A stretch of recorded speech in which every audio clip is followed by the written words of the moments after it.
তো হ্যালো বন্ধুরা, নমস্কার ও আদাব, এবং আশা করি সবাই ভালো আছেন। তো আমিও ভালো আছি। তো আমি কিন্তু গিয়েছিলাম একটু দিনাজপুরে। তো বাড়িতে আসার পরেই মহাজন ফোন দিল, কিরে দোকানে আয়, একটা কাজ আসছে। কি কাজ? বলে যে মোবাইলের পুট চেঞ্জ করবে। তো আমি ফির কী করলাম, চলে আসলাম। তো আসার পরে পুট চেঞ্জ করার পরে কিন্তু এই ভিভো ফোনটা আমার কাছে আসে। তো এটা কিন্তু কমপ্লিট চেঞ্জ করার জন্য আনছে। তো কথা হচ্ছে, মূলত এই ফোনটা নিয়ে আসছে একজন মহিলা মানুষ। তো আসলে মহিলা মানুষ তো একটু ঝামেলা করেই থাকে। তো এই জন্যই আবার আমি কী করলাম, ফোনটাতে ডিসপ্লে ফিট করে দুইটা রাবার লাগিয়ে ওনাকে বললাম, আপনি একটু চালিয়ে দেখেন যে আসলে কোনো কিছু মিস করতেছে নাকি। তো তারপরে আমি ওনার হাতে ফোনটা দেই। আপনার কোনো সমস্যা এখন যদি মনে হয় এখনই মনে হবে, আর পরে আঠা মারার পরে এলে কোনো গ্যারান্টি হয় না। আসতে দেখেন, রোবট মারা আছে, দেখেন। তো এইদিকে ওনাকে ফোনটা দেওয়ার পরে আমি কি করলাম, ওনার যে জিনিসপাতিগুলো আছে সেগুলো ঠিকঠাক মতো করে রাখলাম।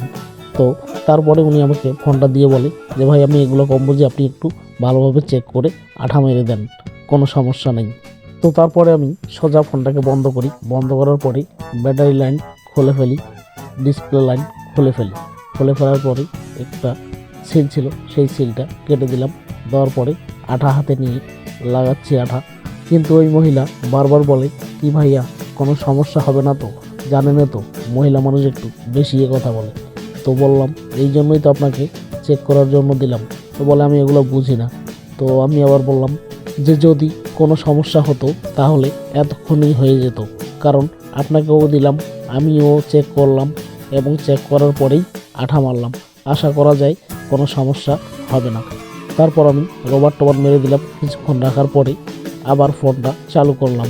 চালু করার পর ভাবতেছি, ছোট বাচ্চা নিয়ে আসছে, তো ওনাকে ফোনটা ফিটিং করে দিই। তো আসলে এটি একটি ভিভো ব্র্যান্ডের ফোন, ওয়াই এলিফেন্ট।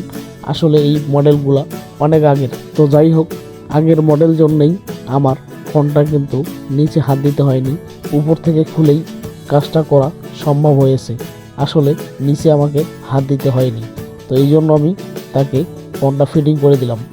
যেহেতু ঠান্ডার দিন, তো আসলে বাচ্চা নিয়ে আসছে, এই জন্যই আমি মনে করলাম যে না, বেশি দেরি না করেই ফোনটা ফিটিং করে ওনাকে দিয়ে দিই, উনি চলে যাক। তো আসলে তারপরে কিন্তু আমি পুনরায় আবার সব কিছু ঠিকঠাক করে দিয়ে রাবার টাবার মেরে টেরে সুন্দরভাবে ওনাকে কিন্তু ফোনটা হাতে দিয়ে দিই, এবং আমার বিলটা আমি নিয়ে নিই। তো ধন্যবাদ, ভালো থাকবেন সবাই, সুস্থ থাকবেন।